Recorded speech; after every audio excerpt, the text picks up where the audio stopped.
Good evening, all. So, we have come to the session 6. Today, we are going to talk about the modern central banking mandates. So, actually, today's session is a very short session. It will not take much more time. Most probably, within 1.5 hour, we would finish the session. So, starting with the lecture outline, we are going to discuss about the different mandates of modern central banks.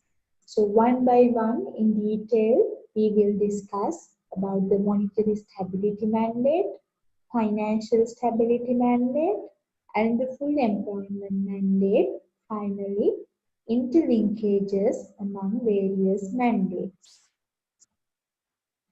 So starting with the overview on the different mandates. First tell me what is a mandate? So basically we say mandate is a official order or we say authority to carry out a policy. So that is a mandate, official power of carrying out something. That is a mandate, right? Something compulsory or something official authority is there when we say the word mandate. So what is this central bank mandate? Simply, this means what are the key goals of the central bank? What are the official authorities of central bank? Right? So today we are going to discuss the key mandates which are quite popular and frequently used by most of the time majority of the central banks around the world, including Sri Lanka itself. So these mandates are just goals of the central bank. So if you can remember the history of the central banking, we should say that these mandates are evolving in nature time to time depending on the context or economic situation. These mandates can be adjusted. Maybe some of the new mandates will join into the discussion later when something new happens in the financial system or in the economy. Likewise, we cannot say that these are the only mandates of the central bank. No. Today we are just going to highlight few key mandates only, right? Very popular and main mandates of the central bank. It does not necessarily say that these are the only mandates used by the central bank. There can be other mandates as well. There can be new mandates that will join in the near future as well. Alright?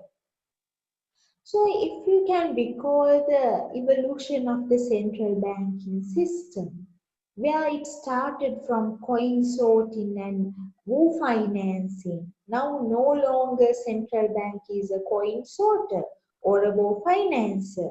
Now the central bank is evolved up to the conductor of the monetary policy, right? So when the central bank conducting the monetary policy, some of the historical events happen. For an example, in 1930s, Great Depression was there. And from time to time, they faced hyperinflationary situation.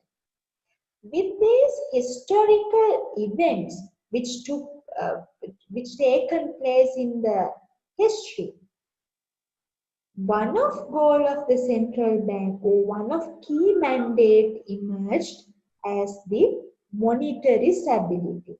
So depending on the situation, some of the economic incidents, monetary stability became a key goal or a mandate of the central bank. So simply, this monetary stability means the stable prices and the confidence in the currency. So in simple language, we say monetary stability is the stable prices and confidence in the currency. So then what is price stability?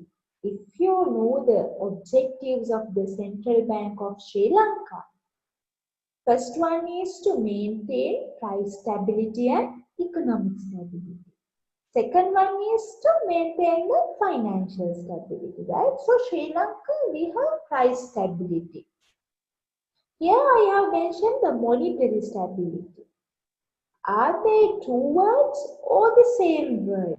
Both these terms represent the same definition now. Is there a difference?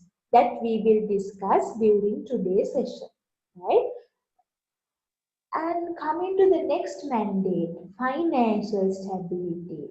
So, in layman's language, we can say this financial stability is all about safeguarding the stability of the financial system, or we can say smooth functioning of the financial system and robustness against shocks. So, if the system can endure either internal or external shocks, we say that system is stable, right? So without being vulnerable to shocks, if the system can smoothly functioning, we say that is financial stability. If you can remember, using a separate session, we discuss in detail what is financial stability. That's why today's session will not take much more time. All these things you know already. We are just ordering them or organize them into the order, right? So that is financial stability. So all these functions that we discussed last week, lender of last resort, bank supervision, payment system oversight and provision, all these functions comes under the financial stability, right? All these key functions were there to maintain the financial stability. So, similarly, if you recall the global financial crisis, so this financial stability mandate was significantly considered when there is a crisis situation, right? And third one, the full employment or maximum employment. Actually, this mandate is not quite popular one, but Federal Reserve Bank or the Central Bank of USA has this full employment mandate. Actually, before the global financial crisis, they also did not. They also somewhat neglect this full employment mandate, but after the crisis, they again reintroduced the full employment mandate, giving the importance of this mandate as well, right? So when there is a higher unemployment in the economy during the crisis, so it gave the special attention as an important mandate for a full employment, right? So basically today we will be discussing these three mandates one by one: monetary stability, financial stability, and the full employment stability. So moving on. First one, monetary stability mandate. So simply we say if the value of money does not fluctuate too much, or money does not lose or gain in the value too quickly, we say the monetary stability is there, right? If the value of the money does not fluctuate too much, we say monetary stability is there. But tell me, what happens if the value of the money fluctuates too much quickly? Frequently, if the value is fluctuating, uncertainty is higher in the economy, right? Because we don't know what will be the prices tomorrow. Because the prices are changing, or the value of the money are changing quickly. Value of money changing means the prices changing, right? So if the uncertainty is higher in the economy, we cannot make optimal decisions. Can be either consumption or investment. We cannot make optimal decisions, right? If the uncertainty is higher. So that's why it is crucial to have the monetary stability mandate. Suppose that the price levels are increasing. When the price levels are rising quickly, we say that situation is inflation, right? If there is a rise in the general price level, and if that rise is a continuous rise, we say that is inflation. So when there is inflation in the economy, purchasing power of the money will be decreasing rapidly, right? So on the other hand, if the prices are going down, prices are decreasing frequently, that means we say deflation. The opposition of the inflation, we say deflation.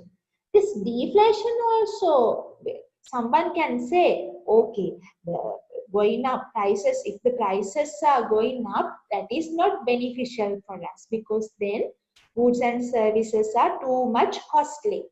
But someone can argue that deflation is good because when the prices are going down, we can afford more and more. So the deflation is good, some can argue. Is that so? No. Deflation also have severe adverse economic consequences for the unemployment, for the employment, for the production, for the economic activities. There can be long run impact from the deflation as well, right? So now you have the idea. Prices going up rapidly or prices going down quickly, both are not appropriate or both are not good for the economy, these fluctuations. The prices should be stable to have optimal decisions, we say.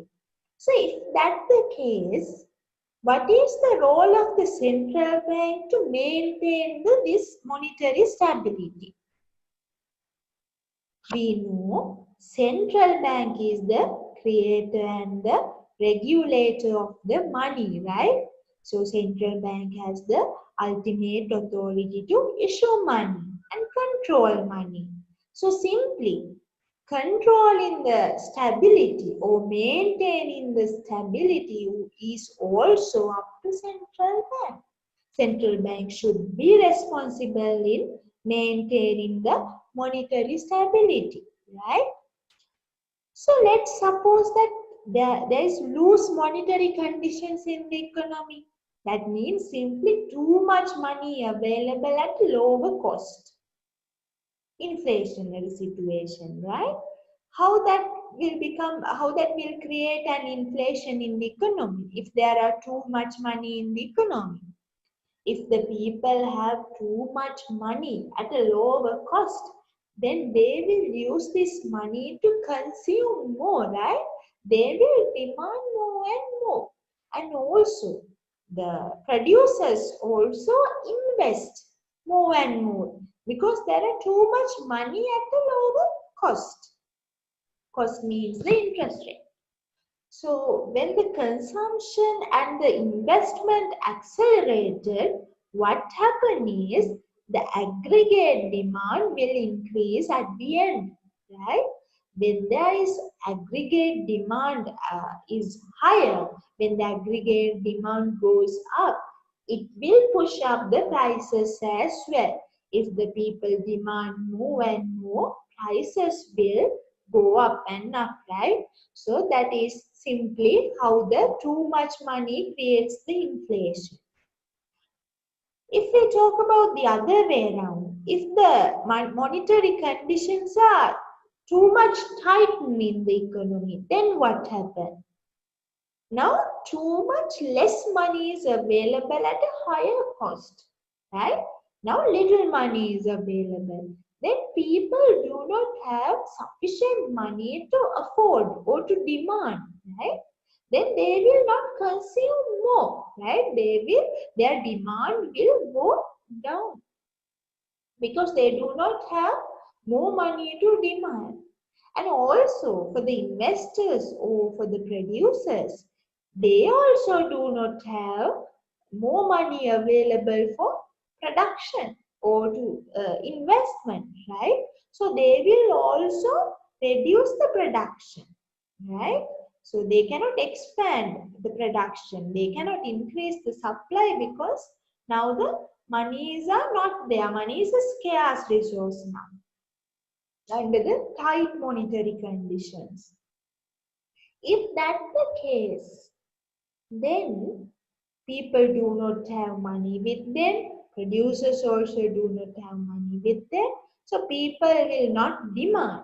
So then the producers, what they have to do to make the goods and services attractive to the general public, because they are not demanding anymore, they will have to reduce the prices, right?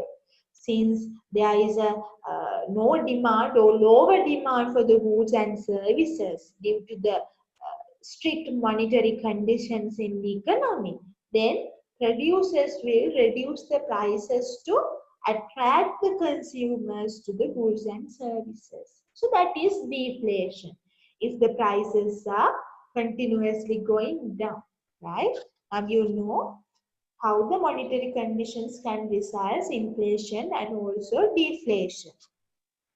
So when this happens too quickly in the economy, inflation or deflation, then people are unable to adjust their behavior in a timely manner, right? They cannot predict what will happen next. Too much fluctuations. So they cannot take optimal decisions. They don't know what to do. Maybe someone planned to purchase a motor vehicle next week, but suddenly the price of the motor vehicle double. Then can he purchase that motor vehicle? No, right? So his consumption decision is disrupted. Similarly, investment decisions also. If there is so much vulnerabilities in the prices, we cannot make optimal decisions. When there is no optimal decisions, the resource allocation also is not efficient, right? So that's why central bank has to interfere to control the money supply to maintain the monetary stability. Right? So I told you there's a slight difference between the two terms, monetary stability and the price stability. Actually, these terms have been used interchangeably.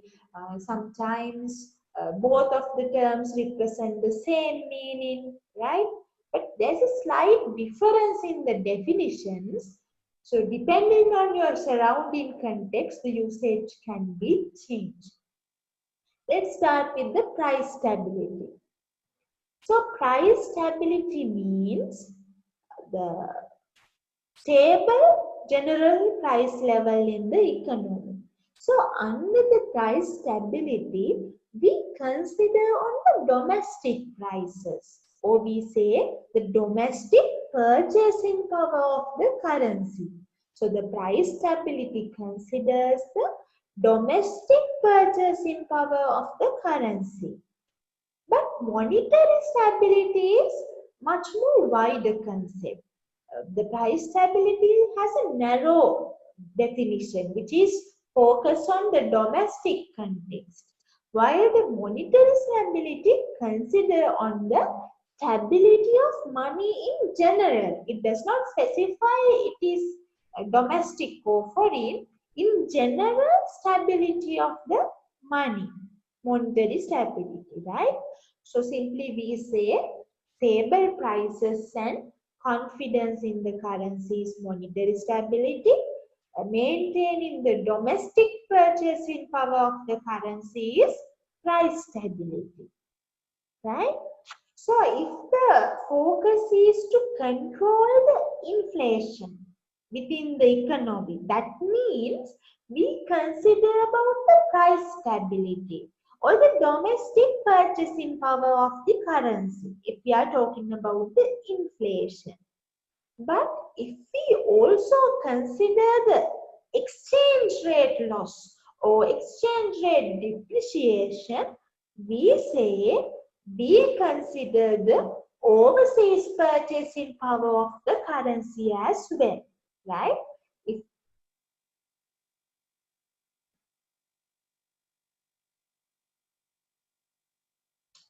If we say, if we consider the inflation only, that means domestic purchasing power.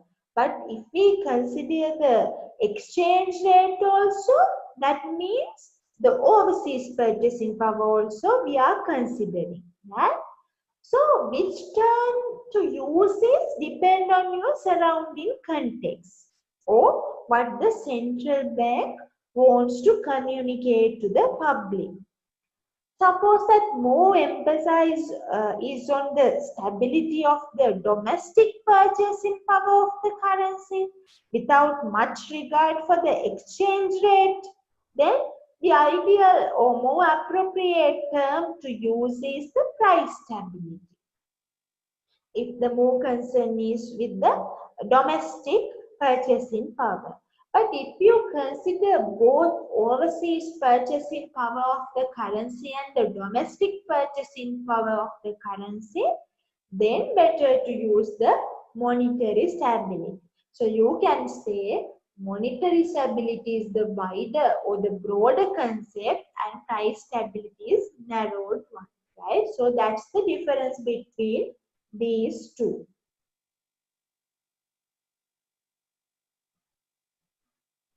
Then we are coming to the question, why this monetary stability is important?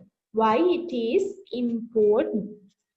Simply, when the certainty is there in the economy, that means we can take long-term or optimal consumption and investment decisions, right?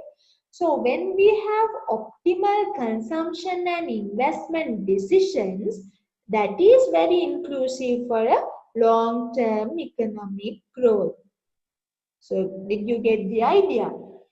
If we can take optimal consumption and investment decision when the system is stable, it will create long-term economic growth, right? So that's why it's important to maintain the monetary stability, right?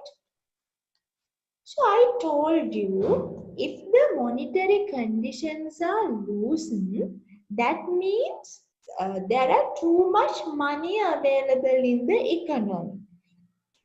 So if there are too much money in the economy,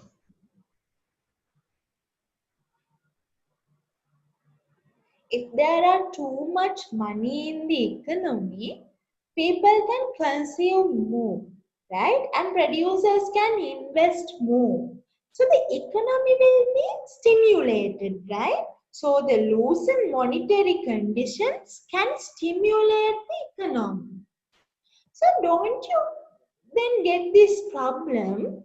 If this loose in monetary condition can stimulate the economy, why shouldn't the central bank conduct loose in monetary policy forever? If we can stimulate the economy using loose in monetary conditions or expansionary monetary policy, why shouldn't central bank use always expansionary monetary policy? That is better, right? We can expand the economy and we can grow the consumptions and investment indefinitely.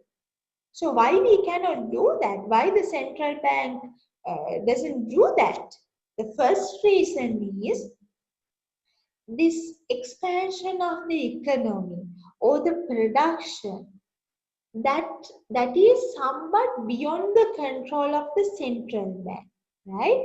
So all this depend on the natural and human resources, innovations, productivity, capacity of the economy. Likewise, the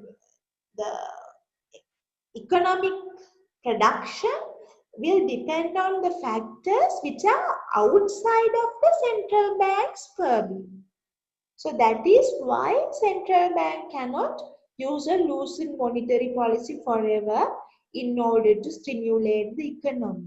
There are more other factors which are out of control by the central bank which directly influencing the production or the economic activities. That is one reason that we cannot use a loosened monetary policy to always stimulate the economy.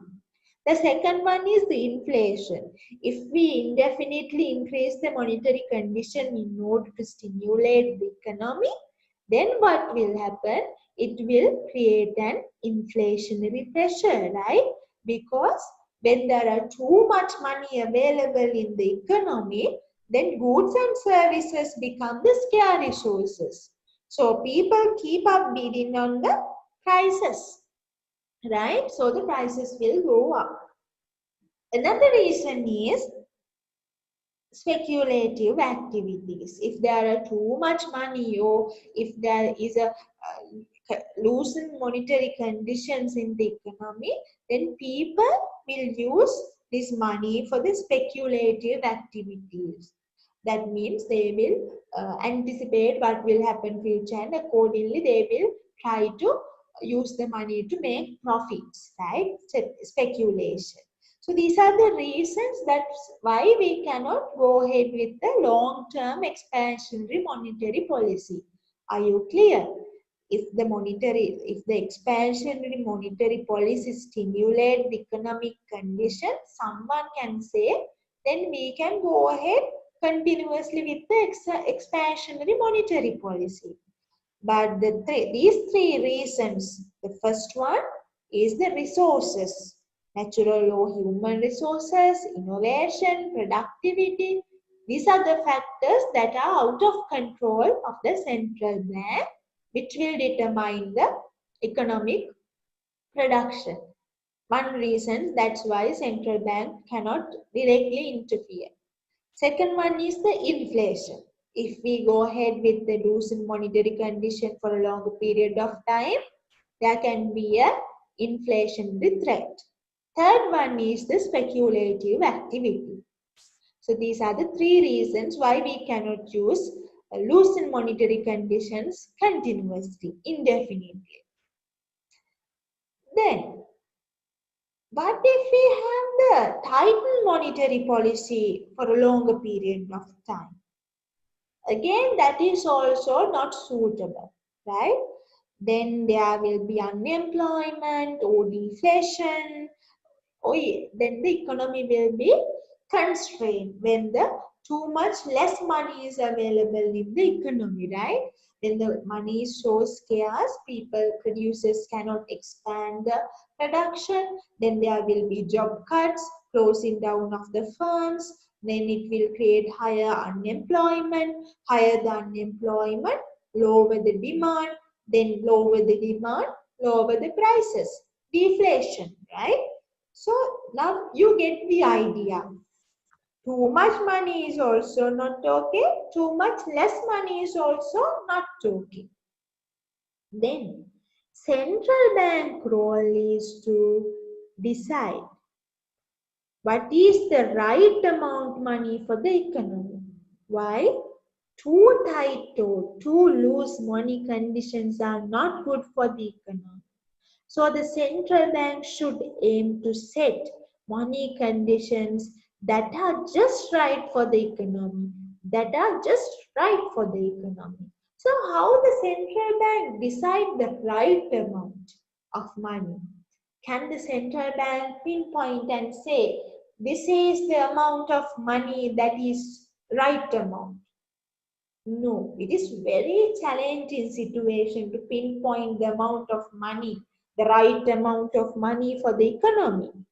So normally the right amount of money will reflect through the general price level, right? We can observe the price level. If the price levels are stable, there is no peculiar hike or decline in the prices, then we can say, okay, that is the right amount. So we cannot directly say this much of money we should introduce as the right amount. We always link it with the price level and observe the price level to adjust the money supply, right? So overall, under this mandate, what you have to know is monetary stability and price stability have two slight difference in the meaning. This is all about maintaining stable prices and confidence in the currency. As the central bank, as the creator or the regulator of the money, central bank has to determine the right amount of the money, right? That is important because unless inflation or deflation can be there. So that's all about the first mandate. Now we are moving to the second mandate, which is the financial stability mandate. That one I'm not going to explain in detail because actually from a separate session in detail we discuss the financial stability actually. So if you recall the meaning of the financial stability, that time I said that it has many definitions. Time to time the definition has been adjusted. It has been evolved, right? So generally, if there is an environment in which the financial sector can perform its intermediary function smoothly and without disruptions, we say the financial stability is there. So what happens if there are disruption or failures? Then it can be a payment and settlement system failure, or it can be a solvency problem of a financial institution, but it will create adverse impact on the financial system and thereby on the economy. So how this financial instability can be happen? There can be several reasons. Very key reason is the liquidity shortage, right?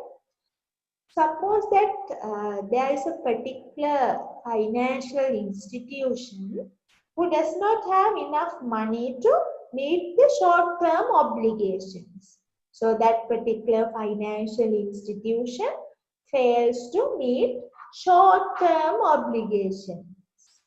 If that's the case, we say, all right, there is a liquidity problem for that particular financial institution. Then what will happen? Now, since we have this information real time, because of having social media and all other this news portals and everything, and the technology is so much advanced that the communications happen at a very great speed. Because of that, these news are spreading so quickly. So that's why we say these are real time information. If you got to know that one particular bank has a problem with their finances, then that news spread too much fast, right? So then that the depositors of that particular bank will get the panic, right? They might panic if that bank has a problem in meeting short-term obligation. That means there is a liquidity problem for that particular bank. So there is a doubt whether we can clear off our deposit. So better to withdraw it now. Now you rush into the bank to withdraw the money. So when there's a liquidity problem, it will get worse off when the depositors also start to withdraw. And also, if that particular financial institution failed to meet the short-term obligations, other banks also reluctant to lend money for them because there is a default risk. They are unsure whether this bank will be able to pay them back. So then liquidity problem will get worse off with all these incidents. Now, we discussed previously also, we are in a very globally and domestically interrelated or interconnected system, right? Our financial system is greatly interconnected. Because of that highly connected world and highly connected financial market, failure of one bank will lead to the failure of others as well, right? If there are other financial institutions also who have connected with that particular troubled bank through the interbank market, then other banks also get the liquidity problem. So likewise, the problem spread in the system, right? So the liquidity shortage can result financial instability. Another reason is the over-indebtedness of the economic agents. Over-indebtedness of the economic agents. If you can recall the story of the global financial crisis 2007-8 started from USA, can you remember how the housing asset price bubble emerged?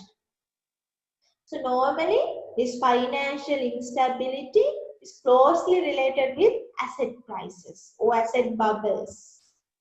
So when there is an asset bubble, the prices of that particular asset is sharply increasing, right? So the bank will tend to give the loans more and more to purchase that particular asset because that particular loans look very safe as far as prices of those assets are rising, right? For example, US housing prices went up, right? US housing prices rose quickly, very sharp increase, which is very hard to define why, what is happening behind. So then what happened?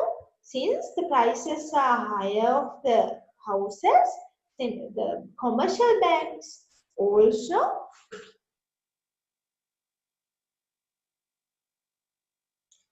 since the prices are higher in the housing market, commercial bank did not see a risk of lending more and more to purchase the houses, right? So they started mortgages with the public to purchase houses because they thought in case that particular borrower default, they can use the house and sell it and earn the money back because the prices of the houses are going up rapidly, right? But when the problem starts, where the bubble burst happen, right? When the bubble burst happen, borrowers will default. So then the prices of the assets also going down. So these banks are no more positioned to settle down their loan, right? Even though they anticipate to sell the house and settle the defaulted loan, since the prices of the houses are going down, they cannot do it also, right? Anyway, they have to incur a loss.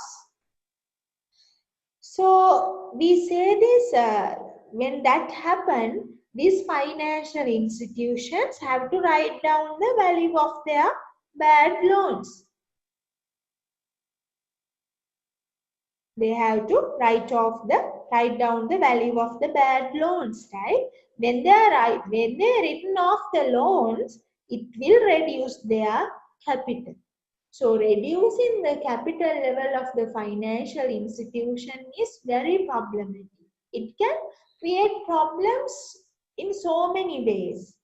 One way is when they reduce the capital, they have to limit their lending.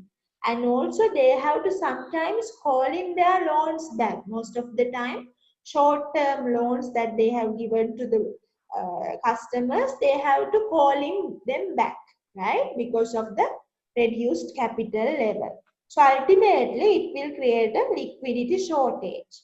On the other hand, when the capital level of the bank is reduced, that is perceived as a bad news by the depositors. Now depositors know there is a debt problem with that particular bank. So the depositors will rush into bank to withdraw the deposits. And this will spread to the whole system if the public perceive that debt problem is not limited to this single institution. Normally that's what happens, right? Being a very typical human, if you come to know one particular bank is failing and you get the valid argument or you get a valid doubt whether the other bank is also collapsing, right? Even though you do not have the deposits with that particular failed bank, you will rush to your bank to withdraw the money because now you are unsure, right? Unsecurity is there, uncertainty is there. So, if that message passes throughout the financial system, that problem will pass out to the whole system at the end, right? Because of this typical nature of the humans, they will they will have the doubt, all the system will collapse, then they will withdraw the deposit back and back, then it will create actually to good banks also to fall at the end, right? So now you know how the over indebtedness can create the financial instability, right? So now, after the global financial crisis in USA, this Federal Reserve Bank and also the other central banks, now they're going forward with, we say, ex-ante procedures. Before they had ex-post procedure. If someone collapsed, if some financial institution collapsed, they will take corrective actions after the problem. That's why we say ex-post. But now they are going forward with ex ante procedure. That means rather than the corrective actions, they prefer to have preventive actions. So they always try to anticipate or to predict the asset bubbles, whether that is going to be a bubble. If so, they are going to interfere and control it, right?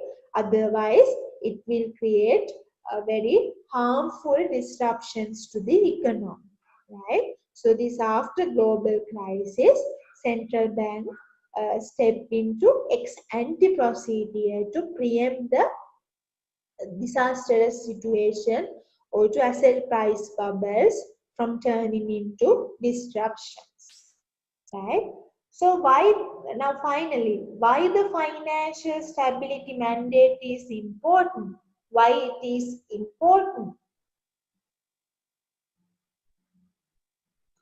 One thing is to ensure the efficient allocation of the funds within the economy from savers to borrowers or from the surplus unit to deficit units. If the system is not stable, financial intermediation will not happen efficiently, right? If the system fails too much frequently, if there are vulnerabilities in the system, then what will happen? Then people do not have the confidence on the system. When they not have the confidence, they will reluctant to engage in the financial transactions. So the efficient allocation of resources or funds will get disrupted when the financial instability is there. Another reason why the financial stability is important is in the long run, this financial stability is exclusively intertwined with the monetary stability. Because when there is a financial instability, that means when the system has been collapsed, always it will leads to a deflationary spiral. Prices will go down when the system collapses, unemployment will go up, production will go down, then the demand will go down, prices will go down, and it will create ultimately a deflationary spiral. So during the Great Deflation and also even during this global financial crisis that happened, prices went down. So when there's a deflation, again, monetary stability is not there, right? Monetary stability means the stable prices and confidence in the currency. If we are in a deflationary spiral, can we trust on the value of the currency? No. So ultimately, financial instability will lead to a monetary instability as well. So having financial stability is crucial to achieve the other mandates as well. So why this mandate is important? One way to ensure the efficient allocation of funds within the economy, and the other way to long run achieve the monetary stability as well. So that is all about the financial stability mandate. You have to know what is this mandate, how that mandate can be violated, or how the challenges can be, what are the reasons that the financial instability can be created, and why having financial stability mandate is important. So we come to the last mandate, full employment mandate. So this full employment mandate, the definition or the descriptions has been given to you. Simply having the employment in a better condition. So normally we say this full employment mandate is a controversial mandate. This is not much popular among the central banks. One reason is, even though the monetary policy can directly affect the economic growth, but direct relationship with the monetary policy and the employment is elusive. We cannot predict that. Unstable relationship is there. For sure, we cannot say if we have this much policy decision, monetary policy decision will create this much of employment, that we cannot guarantee. Like we did under the monetary stability, right? And also we say this full employment mandate is a controversial mandate because it will make the central bank biased toward providing easy monetary conditions. If the central bank can achieve the full employment through using expansionary monetary policy, they will be biased to go forward with the expansionary monetary policy, right? But having these easy monetary conditions will not be necessarily maintain maximum employment. Did you get what I'm telling? Even though these easy monetary conditions or loosened monetary conditions will stimulate the economy and thereby increase the employment, we cannot say that this monetary condition necessarily maximize the employment.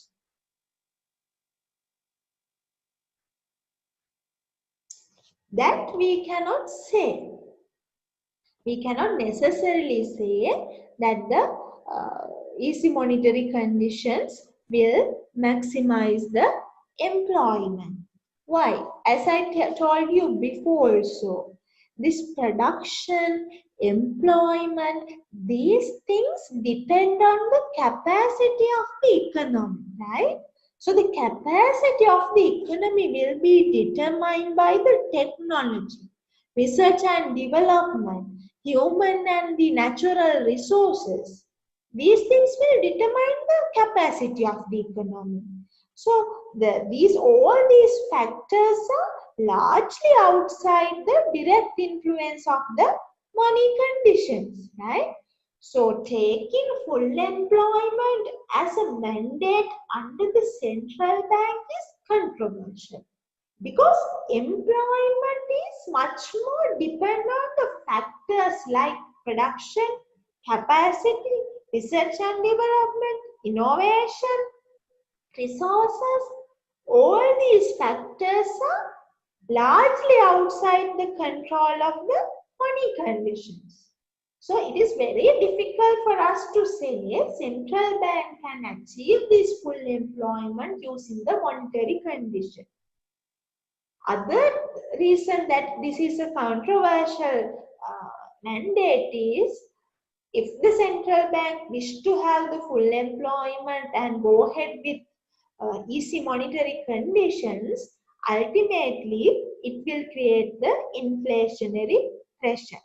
So, as a concluding point, we can say the maximum employment or the full employment mandate is self-defeating in long run, right? Even though short run we achieve the full employment using the loosened monetary conditions, long run it will create monetary instability or inflation.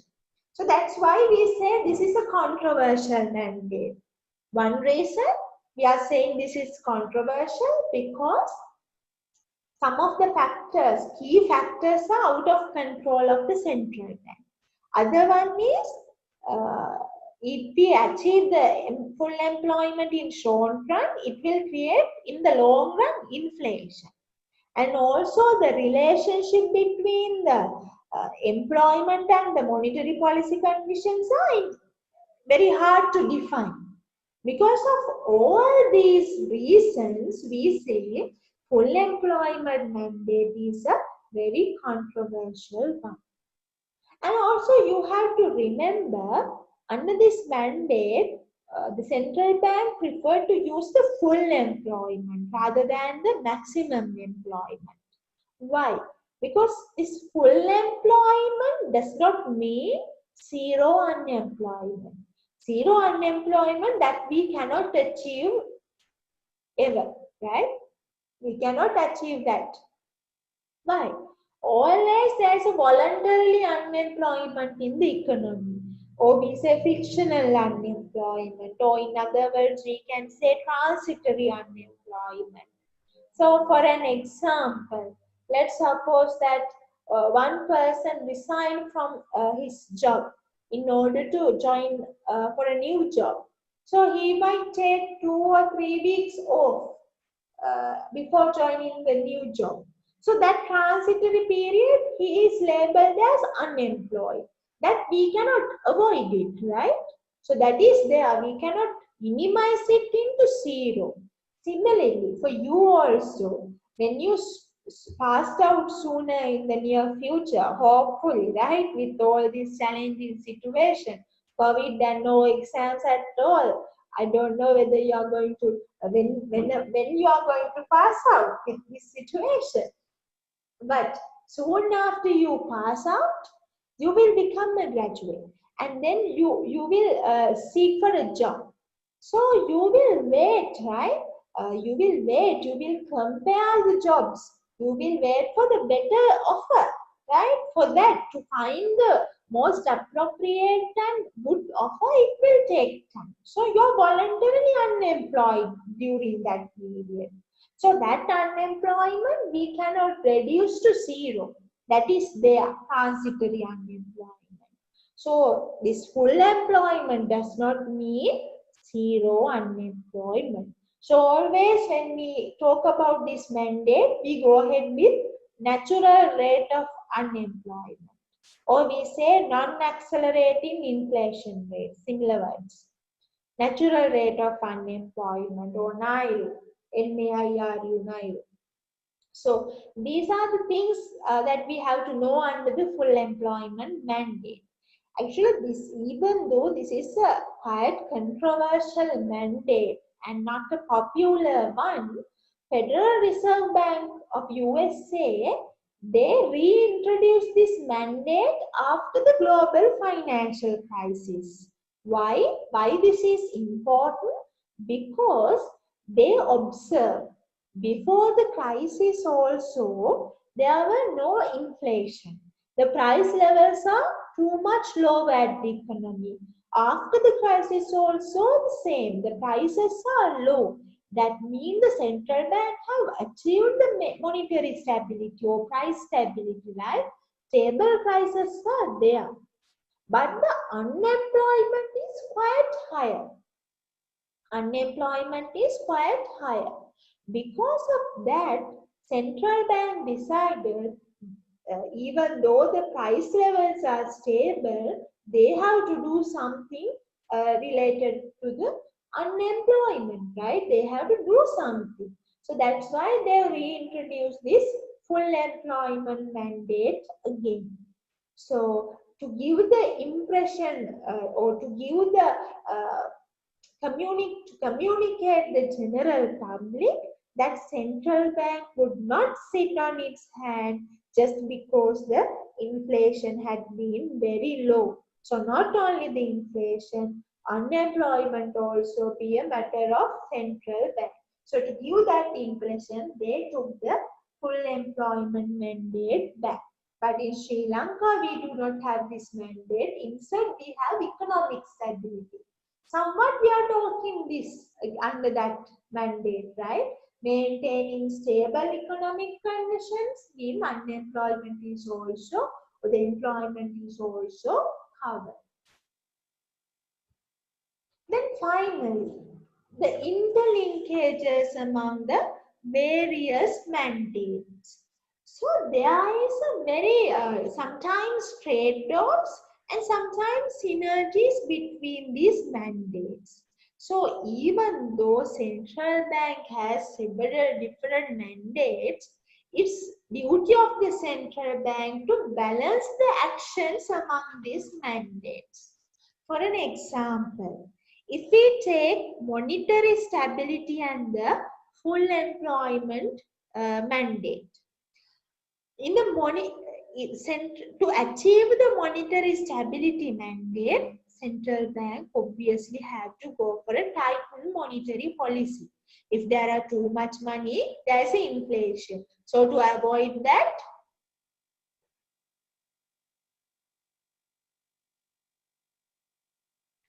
if there are too much money in the economy, there is an inflation. So to avoid that, central bank will go ahead with tighten monetary policy. So that if the monetary policy is tightened, that means the policy interest rate is higher. So they will increase the interest rate. Ultimately, when the interest rate is higher, temporarily it will slow down the economic activities, right? That means that in order to maintain the monetary stability, central bank tighten the monetary policy. When central bank tighten the monetary policy, it will create the production to contract, right? Temporarily slow down in the economic activities, right? So then it will affect the full employment mandate, right? When the economic activities are shrink, then the full employment we cannot achieve. So in the short run, there is a trade-off between monetary stability and the full employment mandate, right? If we want to achieve the monetary stability, we have to trade off the full employment stability. But we say in the long run, there is a synergy between these two. How come? When there is a monetary stability in the economy, that means the prices are stable so that we can have optimal decisions. So when we have optimal decisions, then in the long run we can achieve the full employment. If the decisions today regarding the consumptions and investments are optimal, long run it will make sure that we can achieve the full employment. So even though short run trade-off there, long run synergies there between the monetary stability and the full employment mandate. Right? Similarly, financial stability and the monetary stability also interrelated. Suppose there is no financial stability, that means financial instability is there, then what happens? When the system is collapsing, ultimately it will create a deflationary spiral. So, if there is a deflationary spiral, that means monetary stability is no more there. So, from the financial instability, it creates the monetary instability. So, when there is a deflation, ultimately it will create unemployment also. That means full employment mandate is also affected, right? So these mandates are interlinked, interconnected. Starting from the financial instability, it will create monetary instability, ultimately will create a full employment mandate also to affect, right? So we say the central bank should balance the actions in achieving the mandate. Always central bank has to consider all the mandates together, right? But normally in the practice, sometimes there can be overriding mandates. That means some powerful mandates over the other. Normally this price stability mandate is overriding mandate. Central bank give the priority to achieve the price stability. But we cannot conclude that always central bank just want to achieve the price stability. No, no. They will balance out the other mandates as well, right? So this Taylor rule or Taylor study, John Taylor, one economist, he used historical economic data on actual inflation and the target inflation and actual output growth and the potential output growth, and he compare to which one the central bank give the priority. But his results prove that always central bank considers the both output and also the price levels, right? So that the way that central banks perceive these different mandates will be different from one central bank to another, depending on their context. For an example, we discussed some of the time this bank supervisory function is not with some central banks. Some of the economies have assigned the supervision function to separate units. If that the case, the achieving the financial stability mandate will be different for that central bank. The method of achieving that, right? So bank to bank, economy to economy, country to country, these mandates will be changed. But the interlinkage you have to know, right? So overall, as a conclusion, today we learned there are several types of mandates, why we have to learn these mandates and the importance of these mandates and the interlinkage among these various mandates. So I told you at the very beginning of the session, today's session is quite a small session. So that's the end of the session.